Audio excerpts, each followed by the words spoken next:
Cholera. Have you heard about it? What are the signs and symptoms? How do you tell that somebody has cholera? And how can you prevent yourself from getting it? Let's get more information about it. So cholera is a bacterial disease, usually spread through contaminated water. Cholera causes severe diarrhea and dehydration, and if left untreated, cholera can be fatal within a few hours, even in previously healthy people. Modern sewage and water treatments have virtually eliminated cholera in industrialized countries, but you can still find cholera in places in Africa, Southeast Asia, and in Haiti. And the risk of a cholera epidemic is highest when poverty, war, and natural disasters force people to live in crowded conditions without adequate sanitation. The disease itself, cholera, is easily treatable. Death obviously can occur when someone is severely dehydrated, but it can be prevented with simple and inexpensive rehydration solution. Most people that are exposed to cholera bacterium, the bacterium is called Vibrio cholera, they don't become ill, and some of them, they don't even know that they've been infected. But because they shed cholera bacteria in their stool for a period of about 7 to 12 days, they can still infect others through contaminated water. Most cases of cholera that cause symptoms cause mild and moderate diarrhea that often is hard to tell apart from the diarrhea caused by other problems. And others, they develop more serious signs and symptoms of cholera, usually within a few days of infection.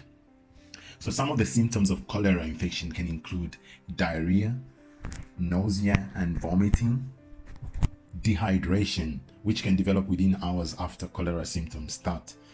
And they say that a loss of about 10% or more of the body weight indicates severe dehydrations. Signs and symptoms of cholera dehydration include irritability.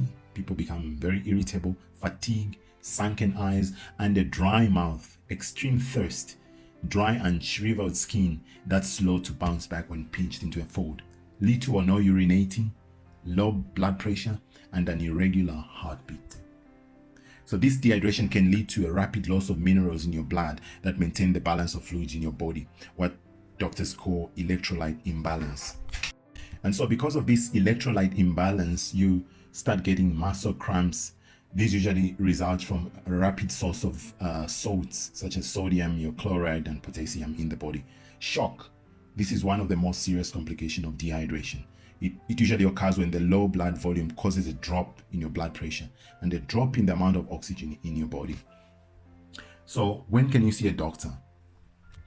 So like we said earlier, the risk of cholera is very minimal in industrialized nations, but still, cases of cholera can occur anywhere in the world. But if you develop things like severe diarrhea after visiting an area that is prone or active to cholera, you must see a doctor.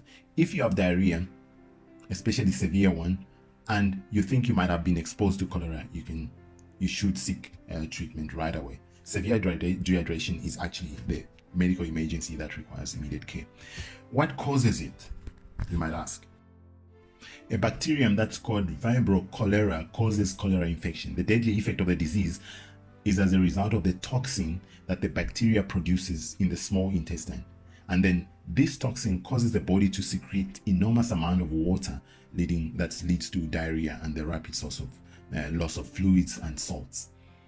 So the cholera bacteria might not cause illness in all the people once they're exposed to them, but they still pass the bacteria in their stool, which can contaminate your food and water supplies.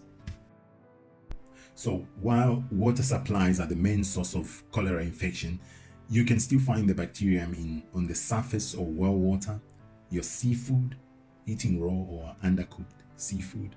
Raw or unpeeled fruits and vegetables are the frequent source of cholera infection, especially in areas that are prone to cholera. Grains as well. In regions where cholera is widespread, you find the bacterium in grains such as rice and millet.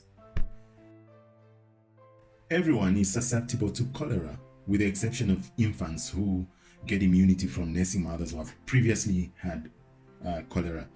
Still, certain factors can make you more vulnerable to the disease or more likely to have severe signs and symptoms of cholera.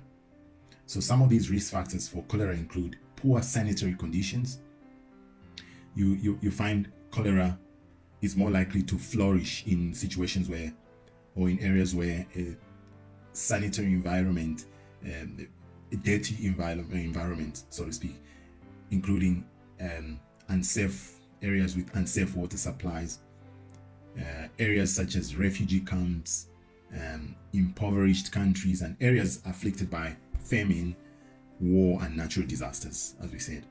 Reduced or non-existent stomach acid. Cholera bacteria can survive in acidic conditions, and ordinary stomach acid often serves as a defense against the infection.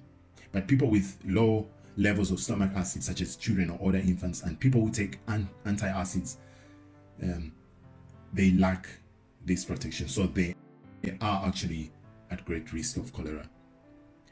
The other thing is household exposure. You are at great risk of cholera if you live with someone who obviously has the disease. And lastly, type O blood. For reasons that we actually don't know, it's unknown, people with type O blood are twice likely to develop cholera compared with people of other blood types. What are some of the complications of cholera? Cholera can quickly become fatal, and in most severe cases, that rapid loss of large amounts of fluids and electrolytes can actually lead to death within a few hours. So in less extreme situations, people who don't receive treatment quicker, they can die of dehydration and that shock. So although the shock and the severe dehydration are the worst complications that you get because of cholera, there are other problems that can occur. Low blood sugar, which is called hypoglycemia, can occur as well. Low potassium levels, and sometimes cholera can lead to kidney failure. When the kidneys lose their filtering ability, there's excess amount of fluids or electrolytes and waste that build up in your body, and that's potentially life-threatening. So in people with cholera, kidney failure can often lead to that shock, and that obviously may lead to death. How can you prevent cholera?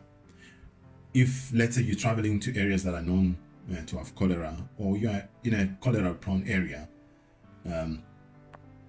the same principle applies. You need to wash your hands with soap, and you need to wash your hands with water frequently, especially when using the toilet or before handling any food. Rub soapy wet hands together for at least 15 minutes before rinsing. And if soap and water is not available, use an alcohol-based hand sanitizer. We've been used to it because of COVID, so this is something easy for all of us. Drink only safe water, including bottled water if possible, or water that you boiled or disinfected yourself. In other countries, they use chlorine that they add to the water. That also helps. Use bottled water, they say, even when you're brushing your teeth, because some of the water can just be swallowed. Hot beverages are generally safe, as are the canned or bottled drinks. Yeah, so those don't have a problem. Eat food that's completely cooked and hot. Avoid street vendor food if possible. If you do buy a meal from a street vendor, make sure it's cooked in your presence and is served hot. Don't buy cold food. Avoid sushi,